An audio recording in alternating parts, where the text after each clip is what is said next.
ज्या पद्धतीनं आमच्या शमीर भाई असतील, राजेश असेल, अजित असेल, गणेश असेल, या सगळ्यांनी पक्षप्रवेश केलाय, तुम्ही काळजी करू नका. आपल्याला सभासद नोंदणी करायची, आपल्याला बेरजेचं राजकारण करायचं, वजा बाकीचं राजकारण करून कुणाचंही भलं झालं नाही. आणि आपल्याला सगळ्या जाती धर्माला बरोबर घेऊन जायचंय. युगपुरुष छत्रपती शिवाजी महाराजांची परवा पुण्यतिथी होती. अमित भाई आले होते, मी होतो, देवेंद्रजी होते, एकनाथराव होते. तिथं आम्ही त्यांच्या समाधीच्या पुढे नतमस्तक झालो. किती साली? 1630 ला महाराज जन्माला आले, 1680 ला गेले. त्या काळामध्ये हिंदवी स्वराज्याची स्थापना केली. परंतु 18 पगड जाती 12 बलुतेदारांना घेऊन हिंदवी स्वराज्याची स्थापना केली. भेदभाव केला नाही. हा इतिहास आहे. जे छत्रपती संभाजी महाराज वडवणी तुळजापूरला आम्ही तिथं स्मारक करतोय 350 कोटी रुपयाचं. त्याच्यामध्ये एकही लढाई न हरणारा राजा जर देशात कोण होऊन गेला तर ते छत्रपती संभाजी महाराज होते. आज छावा चित्रपटामध्ये बरंच नवीन पिढीला ते कळून चुकलेलं आहे. ते आता मी संगमेश्वरला जिथं महाराजांना पकडलं ना, तिथं मी आता चाललोय ह्याच महिन्यात. आणि तिथं पण मी एक चांगल्या पद्धतीनं महाराज जिथं थांबले होते, जो इतिहास आहे पुढच्या पिढीला कळला पाहिजे. आणि त्या प्रकारे तिथलं स्मारक करणार आहे.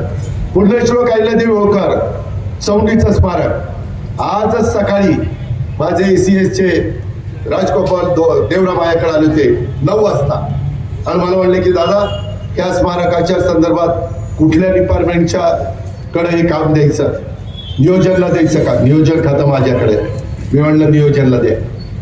माझ्याकडे नियोजन पण निमित्त पडेल, पैशाची अडचण येणार नाही, कारण अर्थ मंत्रालय आपल्या ताब्यात आहे.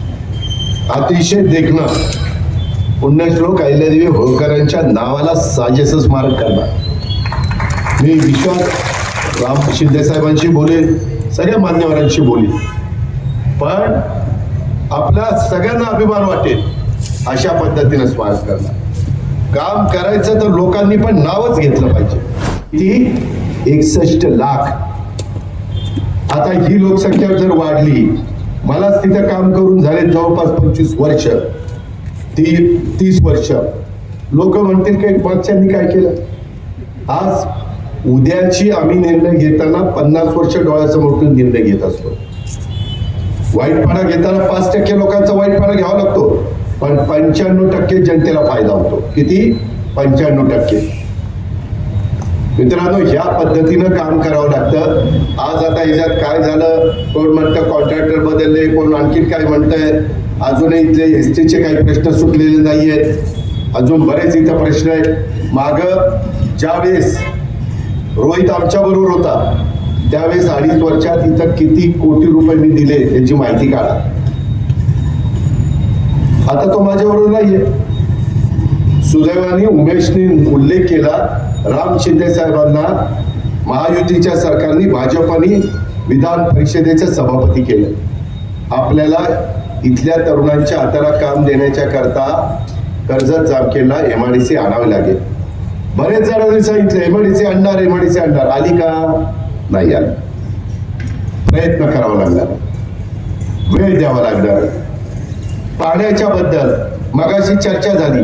आज आम्ही मराठवाड्यामध्ये पलीकडे पश्चिमेकडे पडणारं पाणी आम्ही खाली आणतोय. त्याचा उल्लेख मी बजेटमध्ये त्या ठिकाणी स्पीच मध्ये केला.